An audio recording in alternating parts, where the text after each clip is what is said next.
Je vais appeler William pour remettre le grand prix du jury de la 40e édition du festival 2020 à Monsieur Diodo Amadi.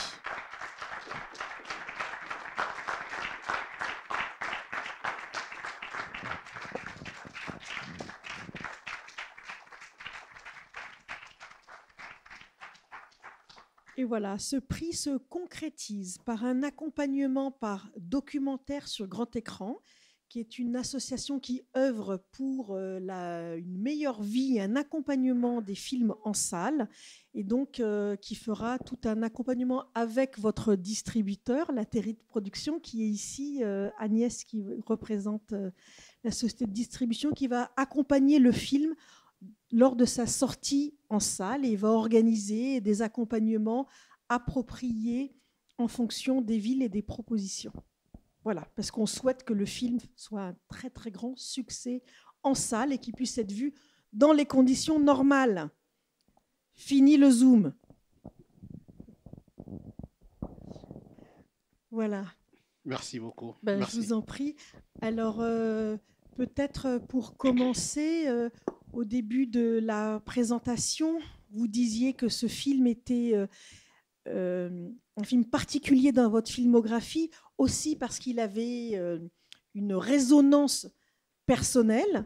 Je suppose que c'est Kisangani, c'est votre relation avec cette guerre, malheureusement, que vous avez dû, vous et votre famille, subir. Est-ce que c'est l'origine du film?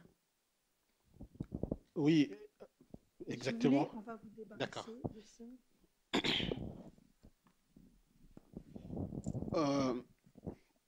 Comme je le disais tout à l'heure, c'est une guerre que j'ai moi aussi vécue avec mes parents.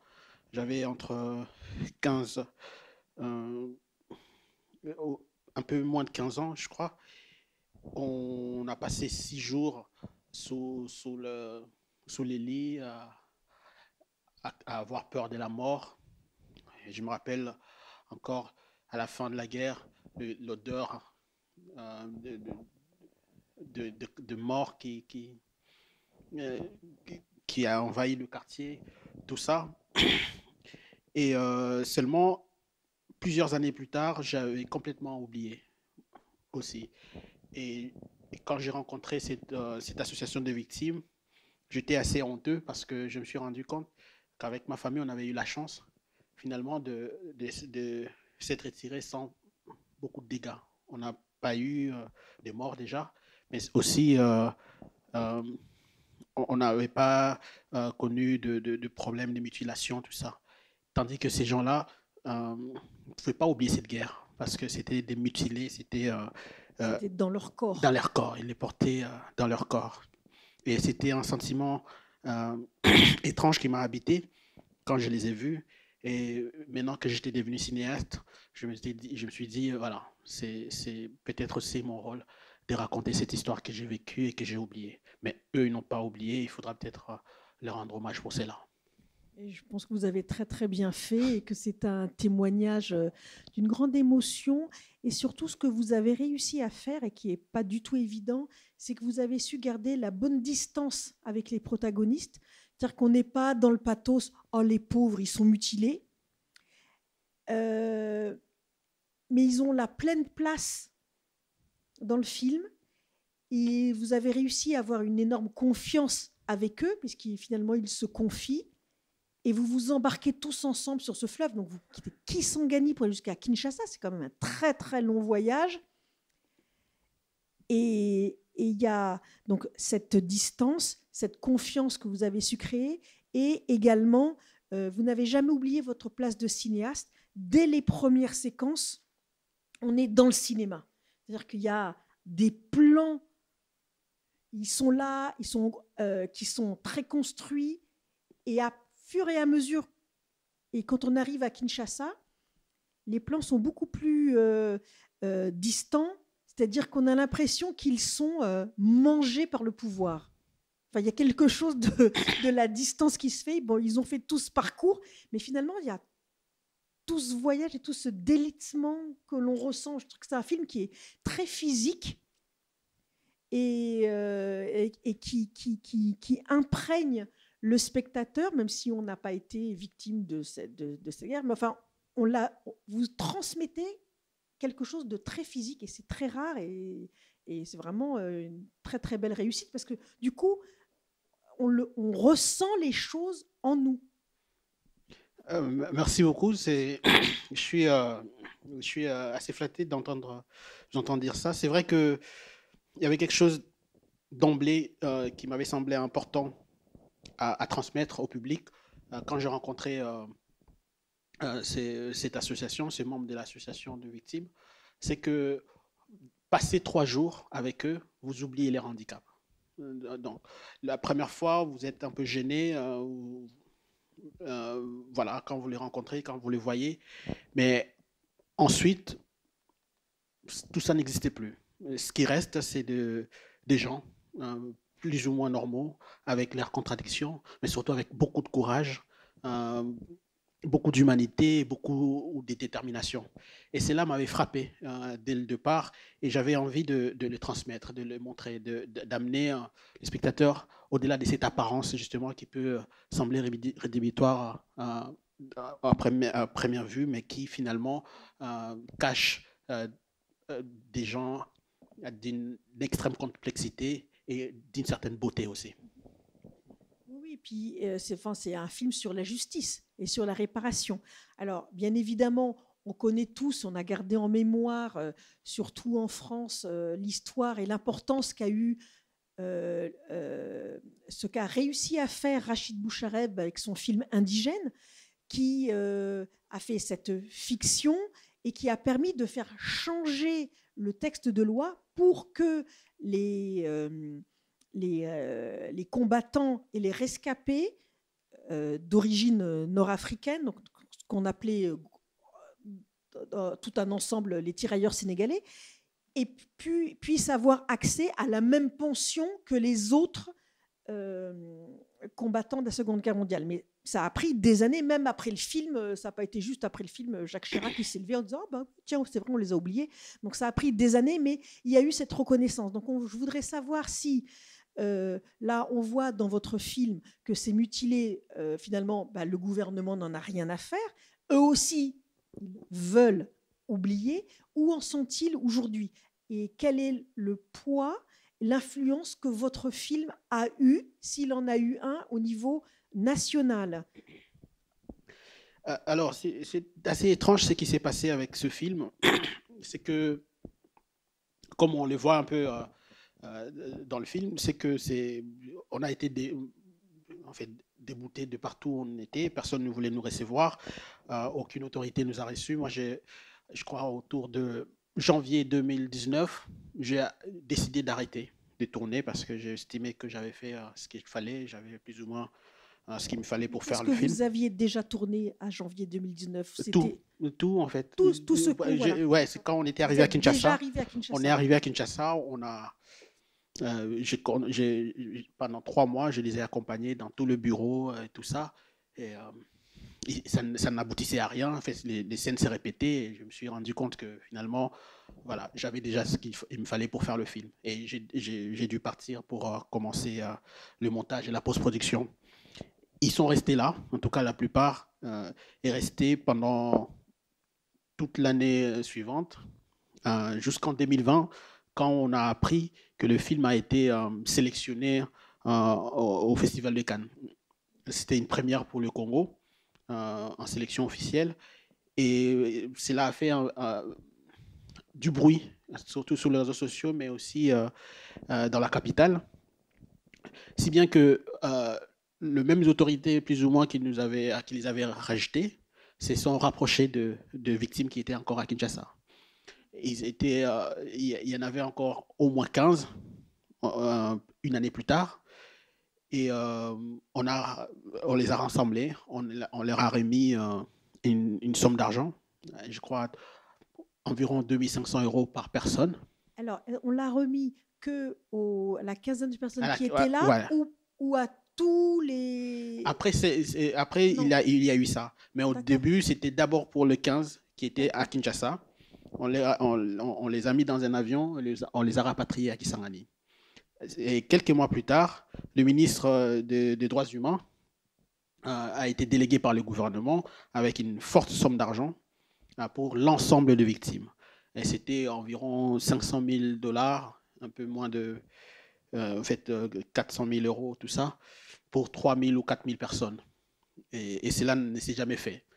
Seulement, je ne sais pas dire dans quelle mesure le film a été pour Bah, il quelque a chose. forcément été au minimum un déclencheur. Ce qui est sûr, on a beaucoup parlé du film, mais on l'a pas vu. Parce qu'au moment où il sortait, en tout cas, on nous a annoncé qu'il était pris à Cannes. Personne n'avait vu le film au Congo, en tout cas presque personne. Et, mais seulement tout le monde était curieux de savoir de quoi parlait le film. Et c'est ça qui a peut-être joué justement parce que tout le monde savait après renseignement qu'il s'agissait de la guerre des 6 jours. Et c'est vrai que juste après ce moment-là, on a recommencé à parler de la guerre des 6 jours. Même le procès à la Cour internationale de justice qui était suspendu depuis 2005 a dû reprendre. On ne sait pas bien comment, mais en tout cas, les procès a repris quelques mois plus tard. Et les choses sont allées assez vite pour les victimes. Et c'est effectivement assez voilà, étrange de voir comment ça s'est parti avec la. En tout cas, ça a pu se faire au moment de la sélection du film. En tous les cas, c'est pas étranger. Là, on peut pas dire. Là, non, parce que moi, je me réserve toujours quand même à le dire parce que si au moins les films avaient été vus clairement, on se serait dit, bon, il y a eu des débats, il y a eu cela. Mais les films n'étaient pas sortis au Congo. Très peu de gens l'ont vu. Mais seulement, c'est vrai qu'il a beaucoup fait parler de lui, malgré tout ça. Et ensuite, des choses ont commencé à bouger. Ben oui, elles ont bougé dans le bon sens. Et il y a eu l'idée du film. Voilà. Donc ça, c'est déjà une énorme récompense que vous avez. Alors déjà, merci les festivals des Cannes. Bah oui, c'est bien parce que je rappelle que le film a été sélectionné donc en sélection officielle du Festival de Cannes en 2020. Il a donc été labellisé Cannes, comme de nombreux films qui n'ont évidemment pas pu être vus, mais ce label a fait son travail et ce n'a pas été le seul, mais bon, maintenant, on peut que espérer que le film soit vu normalement dans toutes les salles. Mais et vous n'avez pas. Est-ce que vous avez organisé une projection pour les quelques victimes qui étaient avec vous du film? Eux, ils ont, et comment ont-ils réagi? Les victimes ont vu le film, comme je le fais souvent avec les gens avec qui je travaille. En tout cas, je fais un film. Je leur avais montré le film juste après la fin du montage. Et, et là encore, c'était assez. C'était de retour plus ou moins étrange parce que je ne sais pas dire s'ils étaient juste contents de voir que le film existe, de se voir à l'écran, ou si ça leur faisait quelque chose par rapport à l'histoire que ça racontait. On a bien rigolé pendant le tournage. Non, la projection. Oui, on s'est marré. Et je sais qu'un des moments les plus forts, c'était la traversée. À ce moment-là, tous on était comme en communion. En fait, on a plus ou moins, ça nous a fait quelque chose de revivre ce qu'on avait traversé. Mais seulement, après, je n'avais pas l'impression que le film leur a parlé plus que ça. Seulement, ils m'ont quand même demandé aussi de leur réserver une copie parce que l'association compte utiliser le film comme moyen de sensibilisation dans l'avenir.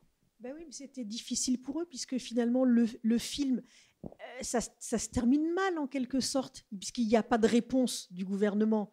Donc sur le coup, je comprends qu'ils puissent être un petit peu frustrés parce que ça ne va pas au-delà. En fait, c'était que leur vie. Mais ça s'est fait de toute façon après la projection. Le film a continué sa vie. Cas, leur vie a continué alors que il y a eu des résultats, ce qui est quand même formidable. Ouais. Alors, est-ce que vous avez une question à poser à Dieudo Amadi? Ouais, je vous laisse juste poser votre question. Qu'est-ce ce nouveau président là, il y a une sorte de joie collective à l'idée que ce Félix soit élu. Pourquoi? Parce que, alors, pour le victime, c'était clair qu'avec un nouveau président qui venait de l'opposition, il y avait une chance que le problème de réparation qui dure depuis 20 ans euh, pouvait rencontrer ou bénéficier d'une nouvelle approche. Parce qu'il faut rappeler que les gens, derrière la guerre des 6 jours, le bourreau de ces victimes s'est trouvé encore pendant longtemps au sein du gouvernement. Et ils étaient assez contents de les voir partir, en espérant que la nouvelle équipe qui arrive et qui n'a pas été empêtrée dans ces problèmes de guerre pourrait voilà, gérer différemment cette question. Et donc, pour le victime, ces changements, cette alternance inattendue était, voilà, suscitait énormément d'espoir pour ces raisons-là.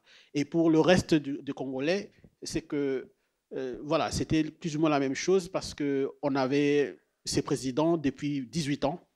Tout le monde en avait marre. Il n'y avait rien qui bougeait. Et comme par miracle, on a un nouveau président qui plus est vient d'une opposition historique.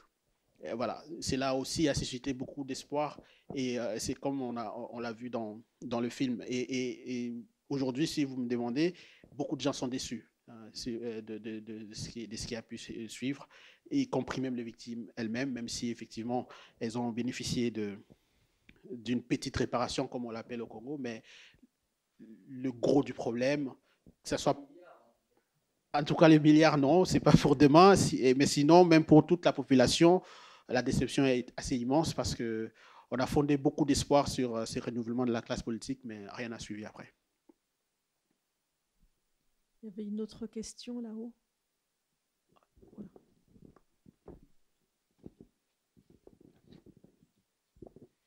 Bonsoir monsieur, merci beaucoup pour ce film et de pouvoir le partager avec nous. Moi j'ai une question, je suis désolée, c'est moins sur le fond que sur votre travail, sur la technique. Je voulais savoir un peu comment vous avez travaillé sur ce film parce que c'est des conditions qui sont tout le temps difficiles et pour les victimes qui font cette traversée, mais pour vous aussi puisque on voit que vous êtes là tout le temps pendant la traversée et il y a de la pluie, du vent, des conditions très... Il y a beaucoup de promiscuité, peu d'espace. Et même ensuite, quand vous filmez devant des institutions, on vous jette, on veut vous éteindre votre caméra, etc. Donc, je voulais savoir un peu comment ça s'était passé pour vous. Et si vous... Je crois que vous étiez deux, non? Une autre personne au son, peut-être? Non, j'étais tout seul. Vous étiez tout seul, temps, ouais. Voilà. Et savoir un peu comment vous avez aussi tenu seul comme ça, avec votre matériel et cette traversée surtout. Comment vous avez fait? Voilà, merci. Merci pour la question. Alors, la traversée, moi non plus, je ne m'attendais pas à ce que ça soit aussi extrême. C'est la première fois que je faisais ces trajets entre Kisangani et Kinshasa. C'est plus ou moins 2000 km. Et pour la descente, parce que là, c'était on descendait le fleuve. Normalement, on devrait mettre 3 semaines pour atteindre la capitale. Mais on a dû mettre plus ou moins près de 2 mois à cause de tout ce qu'on a pu vivre pendant le trajet. Et voilà, j'ai cru que c'était des vrais bateaux aussi en arrivant. Je pensais que c'était, j'aurais une chambre ou quelque chose de ce genre, mais il n'y avait rien du tout de tout ça. Et il a fallu composer avec. Et mon expérience, je pense, des cinéastes, parce que c'est quand même mon 5e film long métrage. Voilà, là m'a beaucoup servi parce que souvent, il faut composer avec l'imprévu dans le documentaire. Et c'est ce que je fais. Il a fallu m'approvisionner pour la bouffe, mais aussi pour mes batteries et improviser tous les longs. Par exemple, très vite, j'ai eu du mal à filmer sur le bateau parce que les autres passagers n'étaient pas d'accord, en fait. Et ils étaient assez gêné par la caméra et j'ai dû recourir à mon iPhone pour continuer à travailler. Et c'était tout le temps comme ça. Il fallait chaque fois chercher des solutions jusqu'à ce qu'il n'y en ait plus. Parce que je me rappelle à un moment, quand on a connu le plus gros problème depuis de tout le voyage, c'est que notre moteur nous a lâchés, mais à un endroit du fleuve où il ne fallait pas. On a eu une grosse frayeur. Et par miracle, on a réussi à s'accrocher tant bien que mal, à accoster. Et on s'est retrouvé dans un endroit où il n'y avait absolument rien. Il n'y avait pas de village, il n'y avait aucune connexion téléphonique et tout ça. Et on y a passé près d'une semaine à attendre qu'un autre bateau arrive de Kinshasa, vu qu'on n'était plus trop loin, pour nous remorquer ensuite et continuer le voyage. Et pendant tout ce temps-là, il n'y avait rien à faire parce que j'étais complètement à plat avec mes batteries. Et je ne pouvais pas filmer, je ne pouvais rien enregistrer. Et voilà, heureusement que tout ce que j'avais pu faire avant était suffisant pour pouvoir raconter l'histoire et construire le film. Mais en tout cas, c'est ça. C'est que j'étais à la fois guidé par cette intention très vite que j'avais, c'est-à-dire de raconter cette épopée, de raconter cette histoire du point de vue de ces victimes. Donc, quoi qu'il arrive, quoi qu'il se passait, moi, je savais où regarder. Chaque fois, il fallait absolument que je les trouve parce que c'est eux que je voulais voir dans toutes les situations. Et ensuite, voilà, improviser, essayer de faire ce que j'ai appris à faire, c'est-à-dire chercher chaque fois où placer ma caméra et réagir en fonction pour raconter l'histoire de la manière la plus facile qui soit.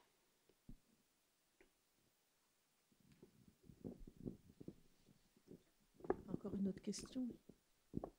Désolée. Après, je vous passe le micro, monsieur. Merci pour votre réponse. Moi, j'ai une deuxième question, c'est par rapport au travail que vous avez fait de reconstituer des moments qu'ils aient vécus sous forme de théâtre. Et ça, je pense que c'est... Enfin, en tout cas, moi, j'ai trouvé ça très important parce que c'est par petits bouts, mais on comprend... En fait, on ne peut pas raconter ce qu'ils ont vécu parce que c'était en pleine guerre et que là, il y a en général personne pour filmer, raconter. On est juste dans la guerre, dans la souffrance. Et donc, savoir comment vous avez travaillé ces scènes comme ça avec eux. Et est-ce que eux, ça vient de l'association ou ça vient de vous? Voilà. Ça vient de l'association. Après, j'ai essayé d'en faire quelque chose parce que au début, en fait, quand je les ai rencontrés, je suis tombé sur une troupe de théâtre au sein de l'association qui s'appelle Les Zombies de Kisangani. Et il y avait un enjeu autour de ces pièces. C'est que l'association espérait utiliser le sketch qu'ils avaient monté pour rameuter, sensibiliser les gens une fois arrivés à destination. Et moi, j'ai commencé à filmer les répétitions dans cette idée-là. Je me disais que comme il y avait un enjeu autour de ça, on va voir comment ils vont s'y prendre une fois à Kinshasa.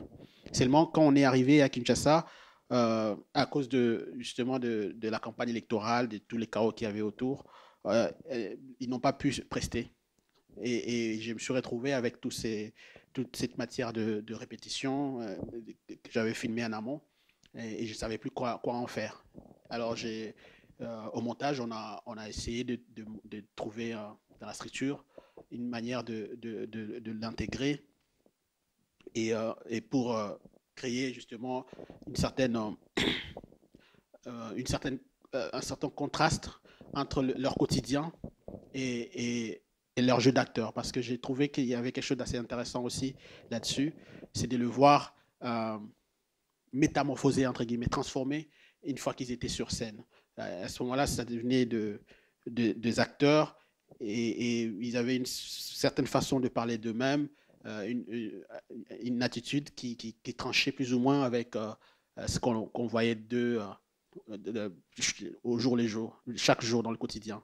Et le théâtre m'a permis à faire ça et on a trouvé finalement, je dirais, une structure assez simple, en fait, une façon classique d'alterner le moment de quotidien et le moment de théâtre.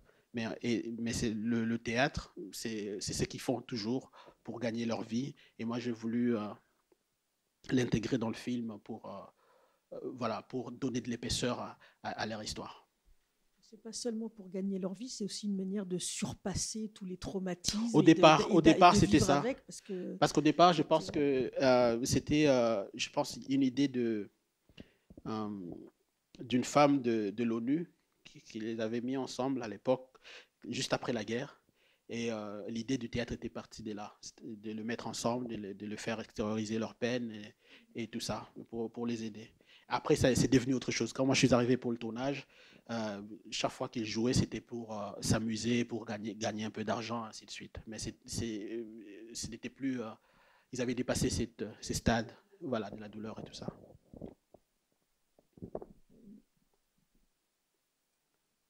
Monsieur, vous n'avez plus de questions? Ma question a été justement sur les séquences de théâtre qui parsemaient le film.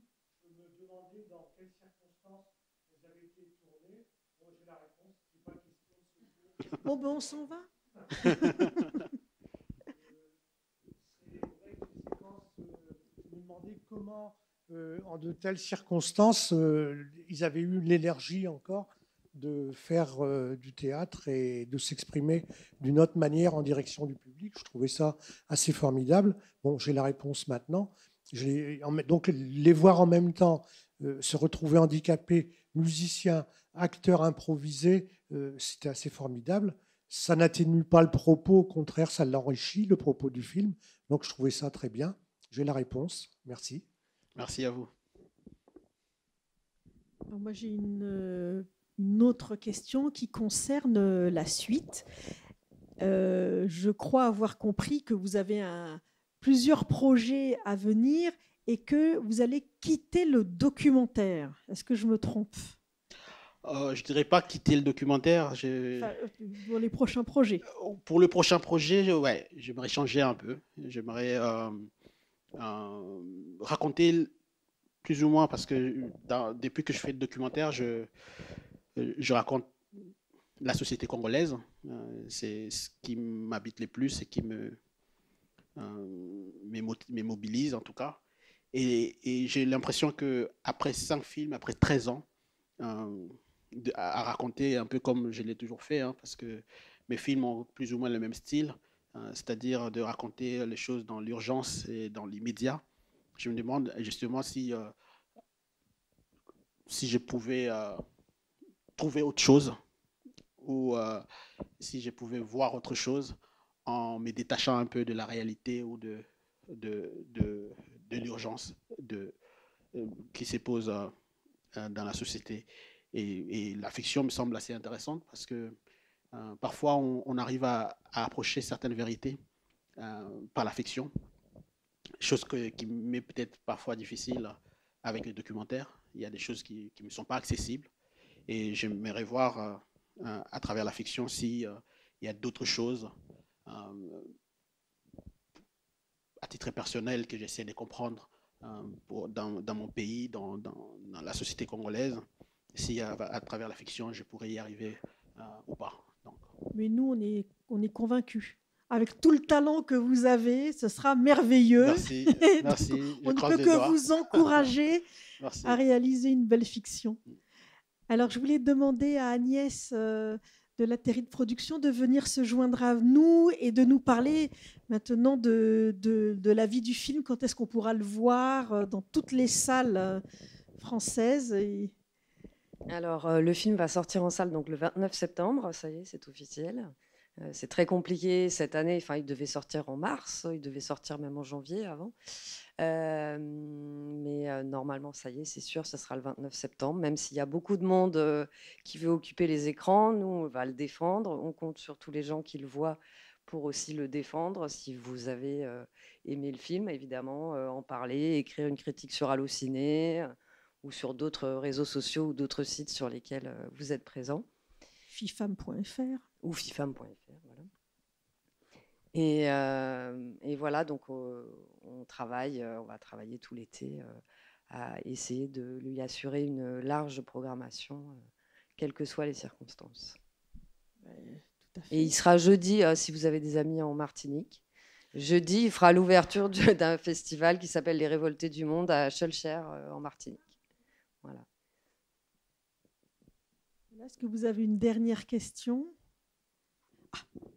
Deux.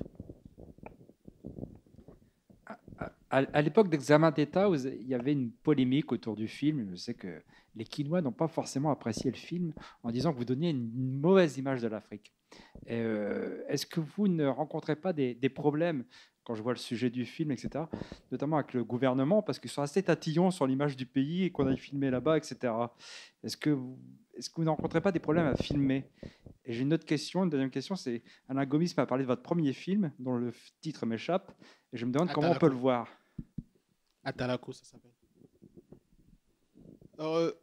Merci pour la question. Ça se voit que vous avez vu pas mal de mes films. En fait, je ne suis pas inquiété par le gouvernement pour la simple raison que mes films ne sont pas trop vus au Congo, malheureusement, parce qu'on n'a pas beaucoup de salles. Et les endroits où on le montre, quand on en a l'occasion, c'est des endroits plus ou moins fermés. C'est souvent les écoles, les universités ou les centres culturels. Il n'y a pas trop de monde. Et du coup, quand il n'y a pas de monde qui s'intéresse à quelque chose, voilà, les gouvernements préfèrent ne pas faire plus de publicité. Et donc, c'est vrai que depuis l'année dernière, plus ou moins, les gens me connaissent au Congo, mais c'est à peine, en fait, que les gens savent que je fais des films, et les gouvernements aussi, mais seulement comme je ne les inquiète pas, parce que comme mes films n'ont aucun impact, donc je ne les intéresse pas. Donc, il n'y a pas de problème là-dessus, donc je continue à faire mon travail sans problème, vu que cela n'intéresse personne, en tout cas, les gouvernements ne m'a jamais inquiété d'une certaine manière, et moi ça me va parce que ça me permet de travailler tranquillement. Le premier film Atalaku, en fait, en ce moment, on est en train de travailler avec mon distributeur pour la télé. On essaie de mettre tous mes films ensemble pour le mettre sur une plateforme. Et peut-être à ce moment-là, ça sera plus facile de le montrer. Parce que ces films-là, après 5 films, c'est le premier qui va sortir en salle. Les autres, ils se sont arrêtés en festival.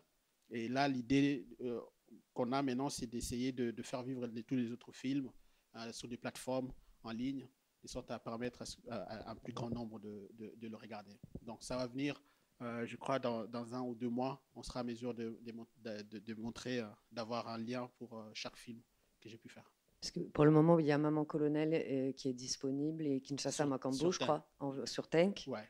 Et puis, nous, on va aussi proposer à certaines salles de cinéma de programmer en complément certains des anciens films de Dieudo, parce qu'effectivement, on pense que c'est important de découvrir son travail dans sa globalité, en tout cas enrichissant en plus. Examen d'État, c'est le seul qui a... Il y a un DVD, ouais. Il y a un DVD, ouais. Voilà. C'est plus la mode, les supports physiques. Oui, Or, le film, moi j'avais une question sur le fait historique en lui-même. Pourquoi les protagonistes de cette guerre sont venus batailler sur un territoire tiers? Moi, je ne connais pas les circonstances de cette histoire et ça m'interpelle. Pourquoi ils sont venus massacrer des populations civiles qui étaient visiblement en dehors du conflit? Parce que il n'y a pas une réponse simple à cette question, si ce n'est que de dire qu'il s'agit d'une guerre dans la guerre, en fait. Et peut-être c'est ça qu'on a oublié de mentionner dans le film. C'est que la guerre des 6 jours s'est passée pendant la deuxième guerre du Congo. Et la deuxième guerre du Congo, c'est entre 1998 et 2003. À ce moment-là, le pays est divisé en deux.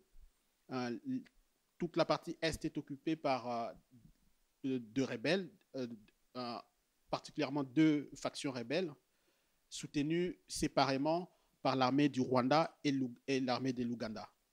Et la partie ouest était encore sous contrôle gouvernemental.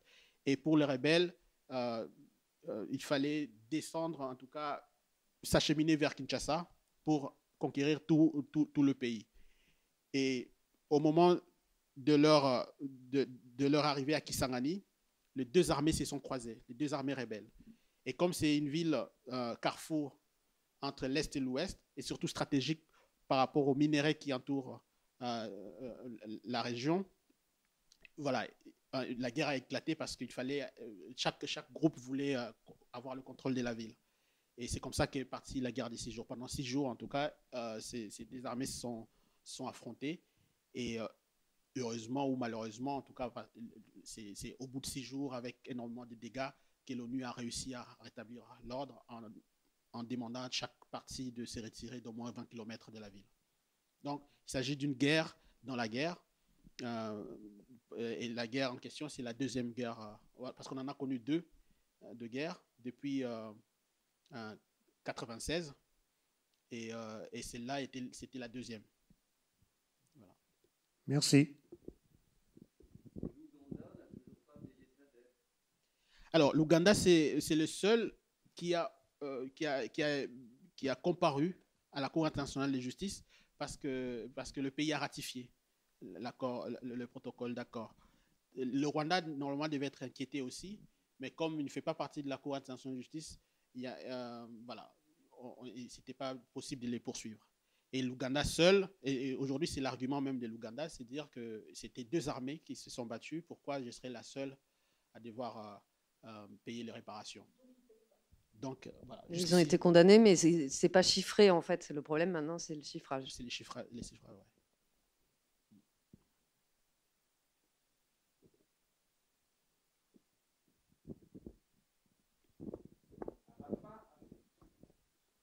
À la fin, il y a un panneau qui fait référence à ce qui se passe à l'est du pays, mais on ne voit rien.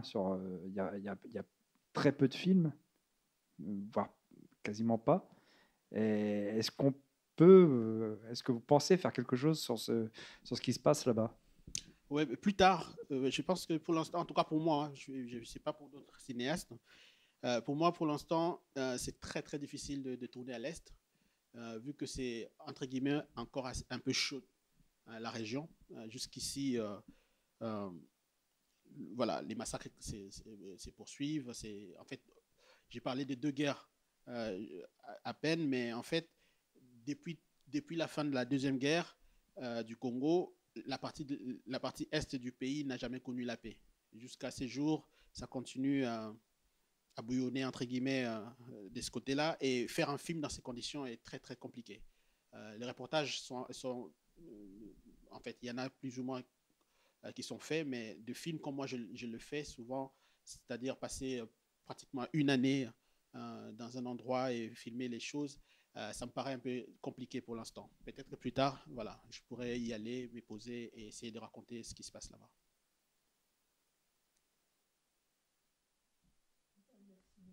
Merci à vous. Et donc, à bientôt en septembre.